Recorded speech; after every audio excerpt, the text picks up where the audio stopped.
Just a few miles to the south of the Minneapolis skyline, just across the Minnesota River, there's a place that is as rustic as a Currier and Ives illustration, as nostalgic as a Norman Rockwell painting, as natural as a pristine forest.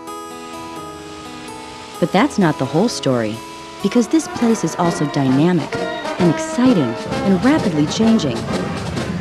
Scott County, reflections of the past, visions for the future.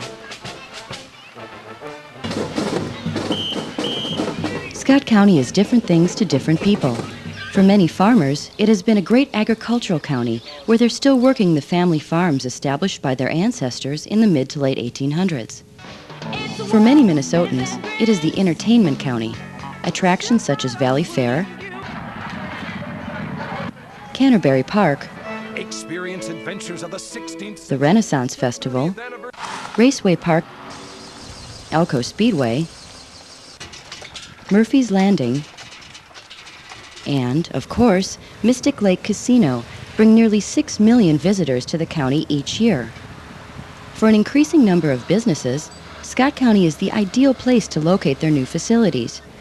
In the past few years, high-tech companies such as Seagate Technologies and ADC Telecommunications have joined the long list of companies with a presence in the county. But most of all, Scott County has traditionally been a great place to live. In the past few years, so many people have been discovering this fact that Scott County has become one of the fastest-growing counties in the state. This kind of growth brings many challenges, and Scott County government has been rapidly changing to meet the challenges. Dave Unmacht is the county administrator. Scott County is a dynamic, evolutionary place. Our challenge is to embellish on our traditions, our rich history, our rural agriculture and farming community, yet also recognize our place in the Twin Cities metropolitan area as one of the fastest growing areas and counties in the region, and to take advantage of that both from a tax-based perspective and also from a jobs and an economic standpoint. I think we're fastly becoming more prominent in the region. The opening of the 169 Ferry Bridge has made the metro area, in principle, the Twin Cities, I think, and the first ring suburbs more aware of what we have out here to offer. We have a strong culture of entertainment and a strong value in providing good fundamental service to the citizens. To gain perspective, some history about the frontier days in Scott County would be helpful. Students in Scott County, or anywhere in the world for that matter, can log on to the Scott County website to learn more. To understand where we are today, we need to go back 150 years or so. In those days, this was Dakota country. The Dakota people lived along the Wapka, Minnesota, as they called the river. From them, we got the name of the river and the name of our state.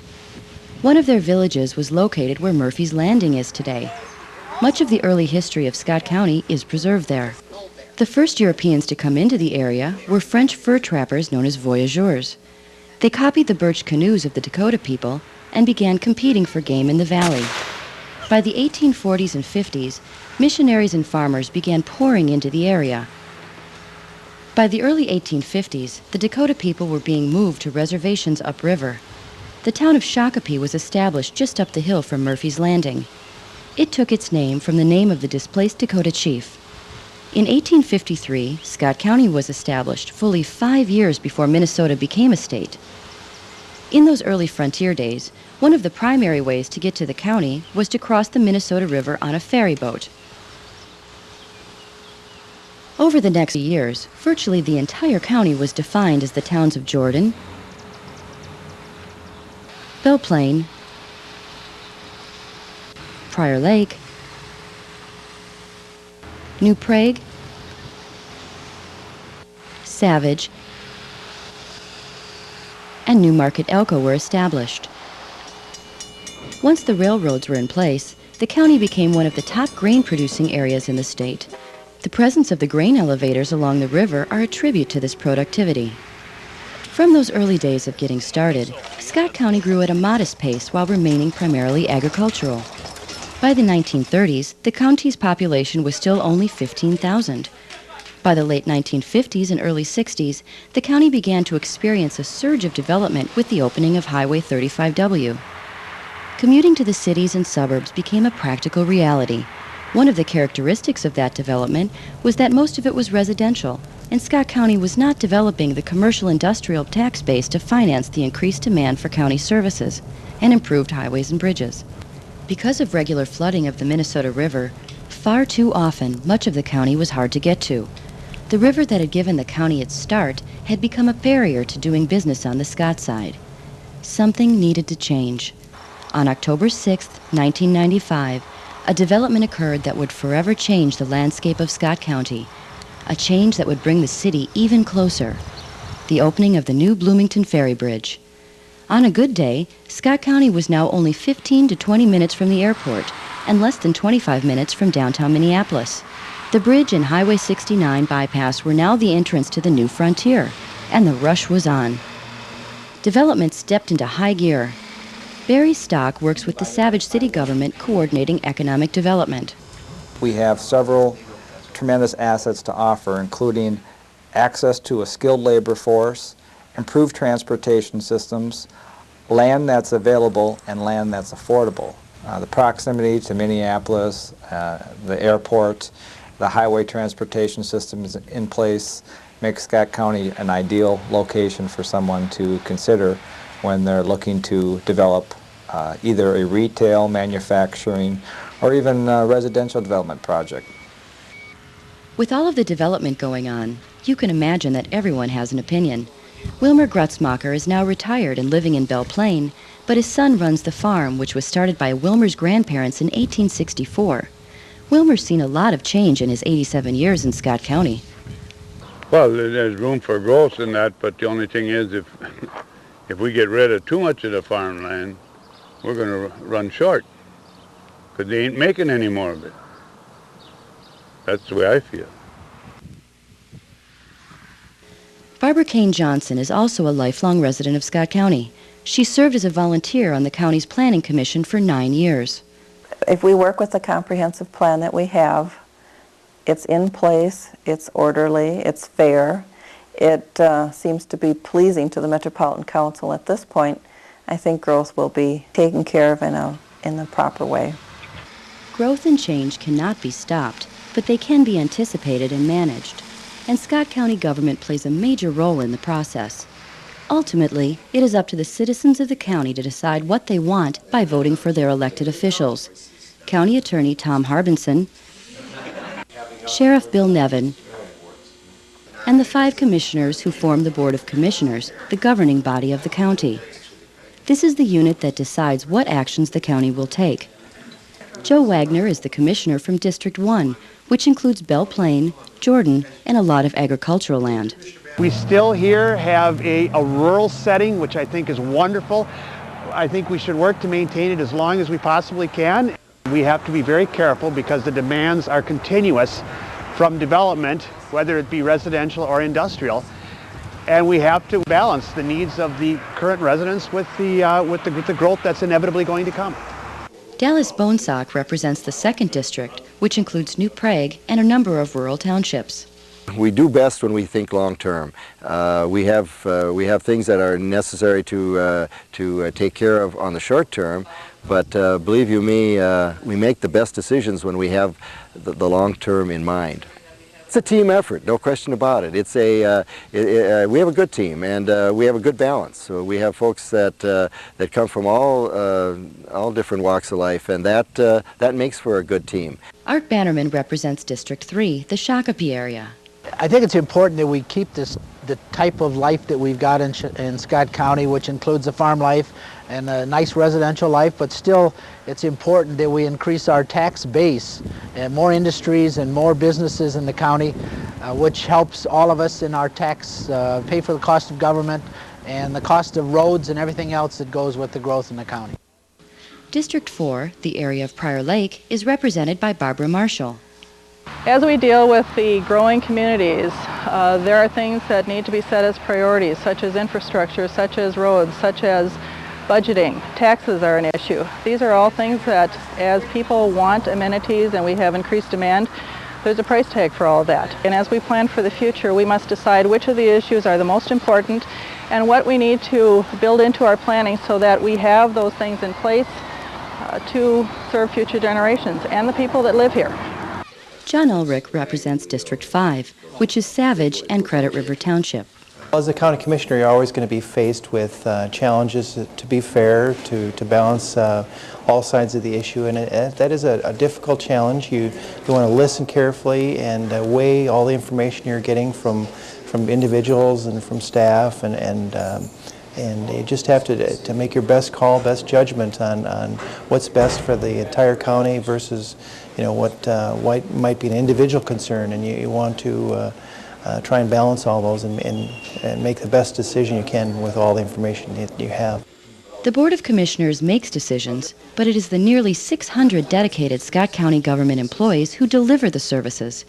They are involved in a very complex business that affects the lives of every Scott County citizen on a daily basis. County government is charged with carrying out the law of the land, being the local presence representing the laws, policies, and many programs of the state and federal governments. Counties maintain the court system, the Sheriff's Office, and 911 emergency services. They maintain the correctional facilities, probation, and parole supervision. The county builds and maintains most of the roads. They maintain the records of the county, recording births and deaths, land and property deeds, and court proceedings. The county supervises elections and coordinates with the city and township governments.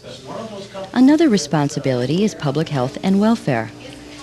The farmers of the county are supported by the County Extension Service and the Soil and Water Conservation Service. The county works with the cities to provide new library facilities that meet new technological demands. The Environmental Health Unit works to preserve the ecology of the county. Scott County helps to develop and maintain parks and recreational facilities.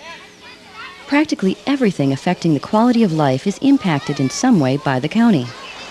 In many cases, it's sometimes easy to take a county government for granted. When it's doing its job well, you don't notice it. Scott County employees are united by their mission statement. The mission of Scott County is to deliver quality public services to all citizens in an effective, professional, and efficient manner. To fulfill the mission statement, Scott County employees are constantly evaluating their methods and looking for ways to improve the services. Jim Ford is in charge of overseeing technological development. Technology is important to government just the same as it is a private business. And one of the things I think we have to look at is a county government is a business, and more that's what it's going to have to be looked at. The quality of services, the spontaneity or the quickness that services can be delivered to the customer is going to be just as important to the county as it is to the private industry. Scott County has a very forward-looking vision of the use of technology within the county, and we've only seen the tip of the iceberg. The importance is only going to grow in the future. The technological potential can only be achieved through the human potential of the employees, and ongoing training is the key. Rhonda Laxon works in the Employee Relations Department. Scott County has a strong commitment to training its employees. We feel it's very important that the employees are learning the advanced skills that they might need to perform their positions here in Scott County. We try to provide the atmosphere where employees can grow professionally and realize more of their own potential so they can take these skills that they've learned and better serve the customers of Scott County. The pressure that rapid growth puts on the county is extraordinary. The demand for new infrastructure, such as improved roads or additional services, is continuous, and the cost in the short term often exceeds the increase in revenues created by a growing tax base. In just the past few years, the increased load on the court system necessitated building a new justice center. The old courthouse has been renovated and is now part of the Scott County Government Center. In addition, there are new facilities throughout the county: a new juvenile alternative facility, a new site for New Options, the Scott County Program for Developmentally Disabled Individuals, a new building for the Extension and other conservation agencies, and new libraries in Prior Lake and Savage. Scott County has made these changes without incurring a lot of debt or significantly raising taxes. It has done this by working harder and smarter and actively planning for the future. One of the biggest areas of concern I have is in planning and in development. I think it's important that we have an end strategy, where we're going, and look to the end and then look back to see where we're at today and how we're going to get there and what Scott County is going to be like when we get there. Scott County has a vision for the future. It's called the Scott County 2020 Comprehensive Plan. It's a vision that has been developed with extensive input from many individuals and organizations who responded to Scott County's invitation to participate. The county is changing constantly, but almost everyone agrees that some things shouldn't change. As development occurs, I want to make sure it's a quality development, that it's staged, and it preserves the rural nature of the townships and protects the environment. And so how development occurs is going to be a big issue in the future. Scott County, the place where the city ends and the country begins. Progressive and traditional at the same time. A place where the old and the new complement each other with reflections of the past and a vision for the future.